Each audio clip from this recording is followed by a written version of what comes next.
After these road losses, I know disappointing, this late in the season now, what have you told your guys, with 3 weeks left? Obviously, you like to won those road contests and have it. What do you tell them now as you gear up for these, final 6 games of the year? Yeah, well, we've addressed that with the team. Their missed opportunities last couple games.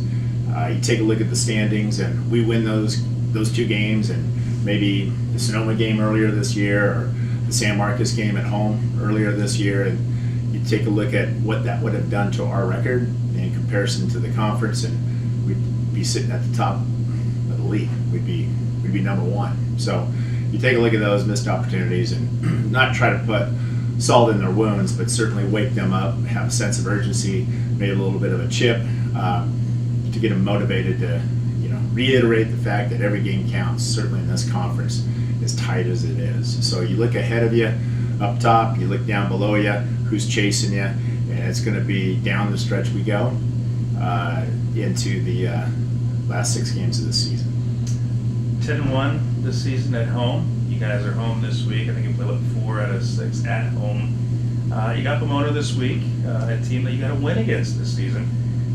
You definitely, the way you guys have played this year, you got to win against Pomona. One way or another, you guys are happy to be home this week.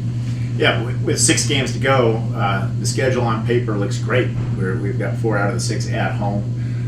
We've got a nice, strong record, track record of winning at home. So that certainly feels good. But you take a look at the opponents, not so easy. Going to be difficult each night out. They're going to be very, very good opponents, whether we're home here or the 2 games that we have to play in LA. So we've got our work cut out. We are trying to go game by game and not look ahead at March Madness or the conference tournament, but really, really try to improve every day in practice. And that's been our focus, and that's what's gotten here today, is just hard work on the court. Guys really respond.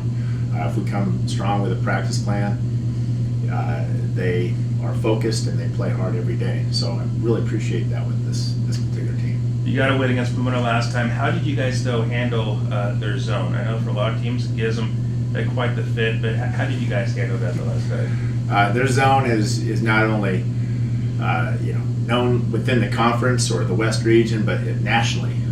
Coach Kamansky's done a great job over the years establishing a reputation of being a defensive coach and having a specialty with matchup zones. We've had our success with Pomona over the years.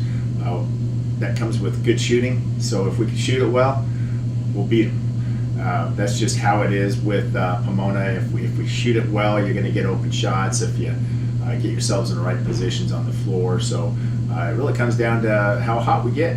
And if the basketball is going in the hoop, then there's a very good chance we can be victorious.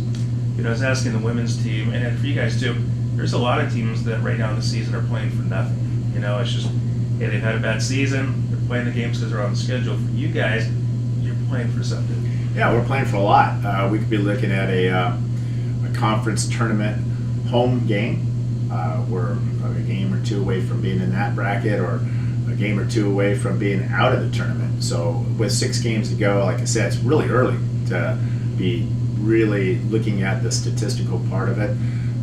But every win that you do get certainly catapults you upward in this conference standings. We're all divided by a game and a half, two games away from each other.